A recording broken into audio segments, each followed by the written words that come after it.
እጭ ቆይ ወዴት ልትሄድ ነው? ከጓደኞቼ ጋር ቀጠሮ አለብኝ ልወጣ ነው። ቆይ እኔስ ቤትስ አይናፍቅህም? ከስራ መጣሁ ልትሄድ ነው? ተይው መናፈቁን ስገባ ራሱ ሲኦል የገባው ነው የሚመስለኝ። ማለት እስኪ በእኔ ቦታ ሆነሽ እዩ። ከስራ ደክሞሽ መጥተሽ ቤቱ ተዝረክርኮ አንቺ ተዝረክርከሽ ማየት የሚናፍቀኝ ነው የሚመስልሽ? ምን አይነት ምክንያት ነው? ቤቱ ስለሆንኩኝ ነው እንጂ ስበጣ እንዴት እንደሚያምርብኝ ታውቃለህ። ሳገባሽ እኮ እንደዛ አይነት ሴት አልነበርሽም። ቤቴ የሚናፍቀኝ ነበር። አሁን ግን ፈጽሞ የማላቅሽ ሴት ነው የሆንሽብኝ። አልገባኝም። ወንድ እኮ ነኝ። ውጪ ስንት የሚያሳስት ጉድ አለ። እኔ ካንቺ ጋር ነው ማሳለፍ የምፈልገው። ቢያንስ ቤቴ እንዲናፍቀኝ አድርጊ።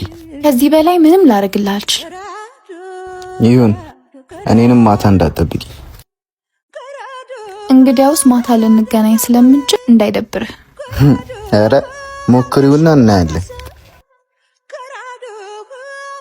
እናንተ ብትሆኑ ምን ታረጉ ነበር?